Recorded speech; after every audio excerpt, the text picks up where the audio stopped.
नमस्कार, मैं पूजा वशिष्ठ आप सभी का बोल्ड स्काई में स्वागत करती हूँ। श्री कृष्ण को बहुत से नामों से बुलाया जाता है। श्री कृष्ण का सबसे ज्यादा प्रसिद्ध नाम लड्डू गोपाल है। लेकिन क्या आप जानते हैं कि भगवान कृष्ण का नाम लड्डू गोपाल कैसे और क्यों पड़ा? दरअसल ब्रज भूमि में भगवान श्री कृष्ण के एक परम भक्त रहते थे।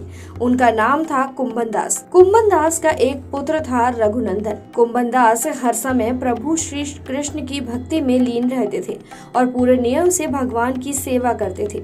वो उन्हें छोड़कर कहीं नहीं चाहते थे ताकि उनकी सेवा में कोई विघ्न ना हो। एक दिन वृंदावन से उनके लिए भागवत कथा करने का न्योता आया। पहले तो उन्होंने मना कर दिया, लेकिन लोगों के जोर देने पर वो कथा के लिए जाने के लिए तैयार हो गए। उन्होंने सोचा कि भगवान की सेवा की तैयारी करके वो रोजाना कथा करके वापस लौट आएंगे, जिससे भगवान का सेवा नियम भी नहीं छूटेगा। उन्होंने अपने पुत्र को समझा दिया कि वो भोग तैयार कर चुके हैं, तुम्हें बस समय पर ठाकुर जी को भोग लगा देना है। कुंभन दास ने अपने पुत्र रघुनंदन को समझाया और वहाँ से प्रस्थान कर दिए। रघुनंदन ने भोजन की थाली ठाकुर जी के सामने रखी और सरल मन से आग्रह किया कि ठाकुर जी आओ और भोग लगाओ। उसके बाल मन में ये छवि थी कि वो आकर अपने हाथों से भोजन करेंगे, जैसे हम सभी करते हैं। उसने बार बार ठाकुर जी से आग्रह किया, लेकिन वो भोजन तो वैसे का वैसे ही रखा रहा। अब रघुनंदन उदास हो गया और रोते हुए पुकारा कि ठाकुर जी आओ और भोग लगाओ। जिसके बाद ठाकुर जी ने एक बालक का रूप धारण किया और भोजन करने बैठ गए।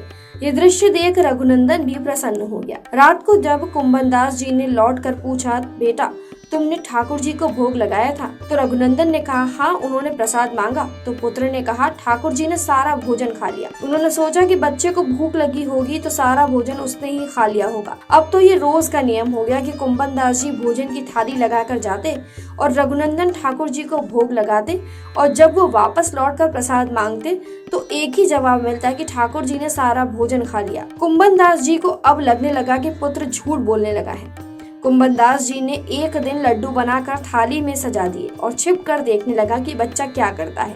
रघुनंदन ने रोज की तरह ही ठाकुर जी को पुकारा तो ठाकुर जी ने बालक के रूप में प्रकट होकर आए और लड्डू खाने लगे। ये देखकर कुंभन दास भी दौड़ते हुए आए और प्रभु के चरणों में गिरकर विनती करने लगे। उस समय ठाकुर जी के एक हाथ में लड्डू और दूसरे हाथ वाला लड्डू मुंह में जाने को ही था कि वो जड़ हो गए।